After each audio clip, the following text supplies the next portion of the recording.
ఇప్పటికి వాళ్ళకు సఖ్యత లేదు. నేను అనుకుంటున్నా ఈరోజు మార్నింగ్ వరకు వాళ్ళ తండ్రి తల్లి హాస్పిటల్లో ఉన్నారు. ఉన్నారు, హెల్త్ బాగాలేదు. బట్ కవిత పోలే, కవిత కానీ అనిల్ పోలే.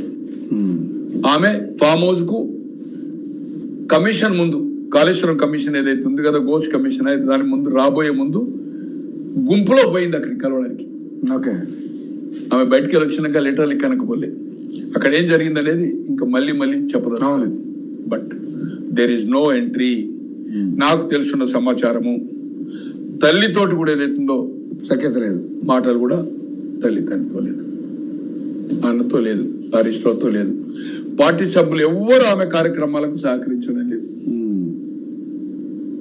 ఆమె ఈరోజు జాగృతి తెలంగాణ ప్రాంతం కాదు, భారతీయ జాగృతి అని చెప్పిన ఆయన జైలుకి వెళ్ళి వచ్చిన కన్నది నా అంతు చూస్తానది. ఇప్పుడు ఇతర దేశాల్లో ప్రపంచంలో అపాయింట్ చేస్తుంది ఆమె. నేను నిన్న చూశాను పేపర్లో. ఏంటిదండి అది?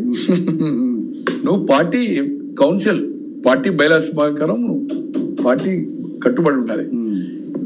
అతిగా పోతే ఆమెను పార్టీ నుంచి సస్పెండ్ కాదు, షోకాజ్ కాదు, డైరెక్ట్ ఎక్స్పెల్ చేస్తారు ఆమె ఎమ్మెల్సీగా. రాసుకోండి, మీరు రాసుకోండి. అటువంటి అవకాశం ఉంది ఖచ్చితంగా. ఒక ఓవర్లో